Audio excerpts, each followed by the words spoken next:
جمعیت علماء اسلام فے کے سربراہ مولانا فضل الرحمان نے قطر میں حماس کے رہنما خالد مشعل اور اسماعیل بنیا سے ملاقات کی، جس میں مسئلہ فلسطین پر تفصیلی تبادلہ خیال کیا گیا۔ JUI فے کے میڈیا سیل سے جاری بیان کے مطابق مولانا فضل الرحمان فلسطینی عوام اور حماس سے اظہار یکجہتی کے لیے گزشتہ روز قطر پہنچے اور انہوں نے حماس کے درمیان خالد مشعل اور اسماعیل بنیا سے ملاقات کی۔ دوران ملاقات جمعیت علماء اسلام فے کے سربراہ نے اظہار خیال کرتے ہوئے کہا کہ اسرائیل فلسطین میں ظلم و ستم کر کے قبلہ اول کو ہیکل میں بدلنے کی مذموم کوشش کر رہا ہے۔ مولانا فضل الرحمان نے کہا کہ ترقی یافتہ ممالک کے دعوے داروں کے ہاتھ معصوم بچوں اور خواتین کے خون سے رنگے ہوئے ہیں اور فلسطینی صرف اپنی زمین ہی نہیں بلکہ امت مسلمہ کی طرف سے قرض ادا کرتے ہوئے قبلہ اول کی آزادی کی جنگ لڑ رہے ہیں۔ انہوں نے کہا کہ اب وقت آ گیا ہے کہ امت مسلمہ عملی میدان میں فلسطینی بھائیوں کے شانہ بشانہ کھڑے ہو۔ اس موقع پر حماس کے رہنما اسماعیل بنیا نے کہا کہ امت مسلمہ کا فرض ہے کہ وہ اسرائیلی مظالم کے خلاف متحد ہو جائے، کیونکہ انسانی حقوق کے دعوے دار ممالک ہتھیاروں سے بھرے جہاز لے کر تل ابیب پہنچ رہے ہیں۔ ان کا کہنا تھا کہ امت مسلمہ بھی فلسطینی بھائیوں کی حمایت کے لیے میدان میں نکلے اور اپنی ماؤں بہنوں اور بھائیوں کی مدد کرے۔ دوران ملاقات حماس کے سابق سربراہ خالد مشعل نے کہا کہ کشمیر اور فلسطین پر عرصہ دراز سے مظالم انسانی حقوق کے دعوے داروں کے منہ پر تماچا ہے۔ حماس کے دونوں رہنماؤں نے JUI فے کے سربراہ کی آمد کا شکریہ ادا کرتے ہوئے کہا کہ مولانا فضل الرحمان پاکستان میں فلسطین کے سفیر کا کردار ادا کر رہے ہیں۔ اس موقع پر مولانا فضل الرحمان نے شہداء کی بلندی درجات اور زخمیوں کی جلد صحتیابی کی دعا کی۔ ملاقات میں JUI سندھ کے سیکرٹری جنرل مولانا راشد محمود سومرو اور مفتی ابرار احمد بھی شریک تھے۔ اس کے علاوہ مولانا فضل الرحمان نے سماجی رابطوں کی ویب سائٹ ایکس پر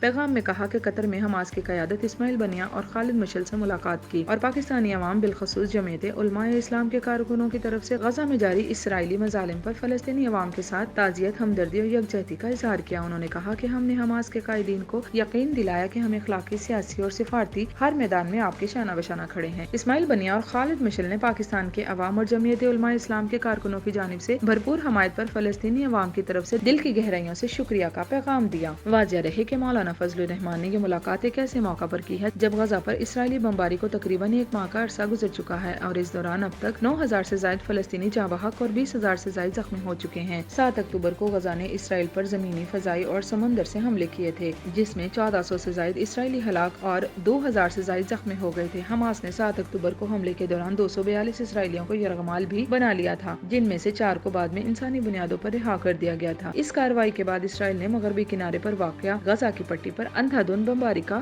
سلسلہ شروع کر دیا تھا اور اس دوران پناہ گزینوں کے کیمپوں کے ساتھ ساتھ ہسپتالوں پر بھی حملے کیے گئے۔